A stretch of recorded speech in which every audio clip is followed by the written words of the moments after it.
In this lesson, we'll take a look at how to use the MIB Volume Camera Shader. So what we want to do in the course of this lesson is take a look at how we can use this very simple volume shader as a way of adding just a little bit of atmosphere to our rendered image. So if we take a render at what we have currently, you can see that we really just have this very simple lighting setup. We have just a handful of trees, which are a little bit easier to see if we look inside the alpha channel. And behind that, we have just a single light source that's casting a little bit of light. So let's see if we can't add just a little bit of atmosphere using this lens shader, or this camera shader. So to apply this, what we need to do is go to View, select our camera, press Ctrl-A to open up the attributes, and take a look inside the Mental Ray tab. Now, this particular shader will be connected as a volume shader to the camera itself. So let's click on our color chip over here, and we'll connect in the MIB volume. Now let's go back to our render view. Let's save a comparison and render this out. And now you can start to see a little bit more of a blurring effect here, but overall not quite the effect that we're going for. So what we need to do is actually change the color of our fog. Right now the fog itself is set to be a black color. So let's start by brightening this up a little bit. And we also need to define some kind of a maximum distance at which this fog begins to take effect.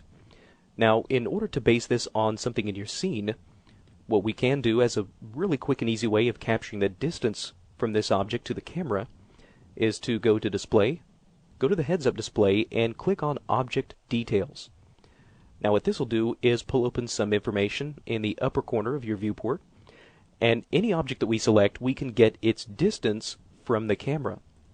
So in our case, if we were to select the major part of this tree, you can see that right now we're at about 7.75 units away from the camera. So let's go back to our lens shader, select the camera, go back to the volume shader port, and in the maximum distance, we'll put in roughly about 7.75, which was the distance that we just calculated here. So let's render this.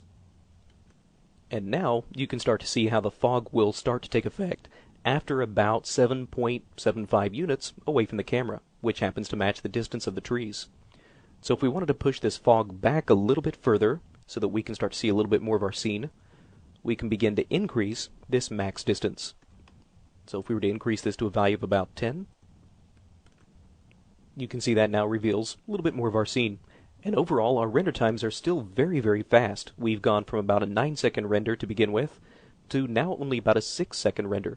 So the inclusion of this type of volumetric effect really has very little impact on our render time. Now the last attribute that we have is the attribute that controls light rays.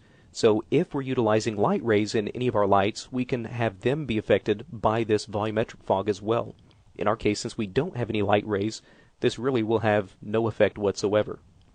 So that's a look at how we can use this very simple Mental Ray volume shader as a way of adding some of these atmospheric effects to our camera.